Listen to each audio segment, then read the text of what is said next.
have a pension and also a lot of pre-tax money, this video is for you. Let's figure out what you need to do as far as planning goes. Now, yes, it's going to be a hypothetical scenario that I share with you, but we want to figure out what's the best strategy for you going through the retirement years. So this is really to get your wheels spinning. So let's go ahead and take a look at retired Roger. So retired Roger, 61 years old. Mrs. Retired Roger is 61 as well.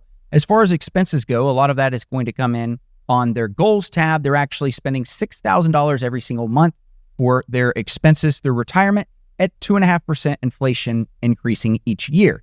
As far as income goes, they'll have a $50,000 pension. But what's tricky here is if something were to happen to retired Roger, Mrs. Roger only gets half of that.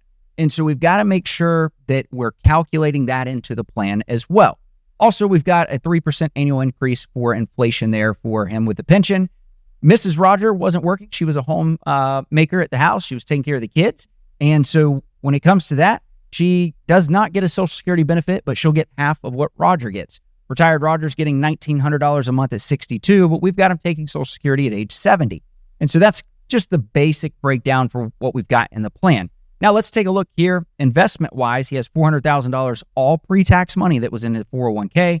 And then we've got $450,000 as primary residence that's all paid for. So they're going into retirement. They don't have any debt, but they have a pension and all pre-tax money. This could be you if you were a firefighter or a police officer. And let's just say that you go through, sometimes it's called drop or plop.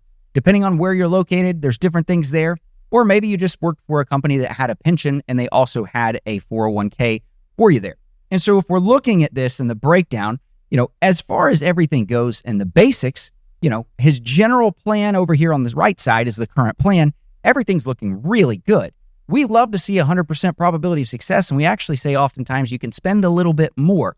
Well, if we're looking at just the general baseline here, for the most part, you can calculate in, okay, if they need $6,000 a month, well, most of that is met just with the pension from retired Roger. Then when he starts taking Social Security, that's going to exceed a lot of their needs. So pretty much they have a great track of through retirement. But then there's this disruptor that we've got to plan for, and that's what happens if something happened to retired Roger. Unfortunately, he's uninsurable. If you're asking that question, well, why doesn't he just get some sort of insurance? He's uninsurable. He can't get life insurance to cover the gap there. And so we're looking, he's got Mrs. Roger would have a 75% probability of success.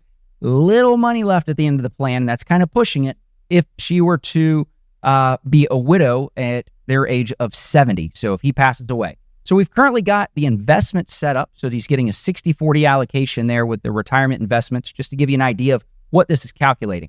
So this is what we want to think through. All right. Well, in the current plan right this second is the tax liability. Well, with retired Roger's tax liability, we're looking here at the effective tax rate. And as you can see, throughout period of time, they're going to have a little bit of an increase in tax rates as life goes on. RMDs would kick in. So every year they're going to have to pull out a little bit more, but never touching 15% in taxes. Well, if we go to the proposed plan, though, where we're actually going to take out Roger a little bit early, then you can see here at age 70, it's going to drastically increase when he passes away. So starting in 71, we're going to have a 15.2% tax rate, and that's all the way across for the effective tax rate. And so it's going to be a little bit of a way on the plan for Mrs. Roger. And so what can we do to calculate and really start to think through these things? Well, what we could look at is saying, okay, well, where are we pulling money from? Well, obviously, all that we have right this second is a pre-tax account to pull money from. So there's not really much option for a withdrawal sequence of where the money's going to come from. But what we can talk through is, do Roth conversions make sense? And this is where people often get stuck. Roth conversions are great. It's a cool concept, but it's not the best for everybody in every situation. And as you can see right here, if we're not planning on Roger passing away and both of them living into the ripe age of 90 years old, it would give them $116,373 less if they did conversions to the 12 to 15% tax rate. So it doesn't make much sense for them to do them. But let's go back and remember what we had talked about. What happens if Roger were to pass away? Look at the difference here now, $247,663 more.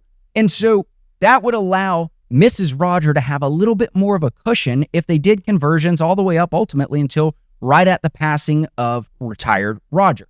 The reason for that is you're going to have the single filing tax bracket if something happens to your spouse. And so if you fall into that single tax filing bracket, unless you decide to just go get married on a whim after that person passed away, then what's going to happen here is your tax rate is oftentimes going to increase because tax brackets are much more favorable for married filing jointly.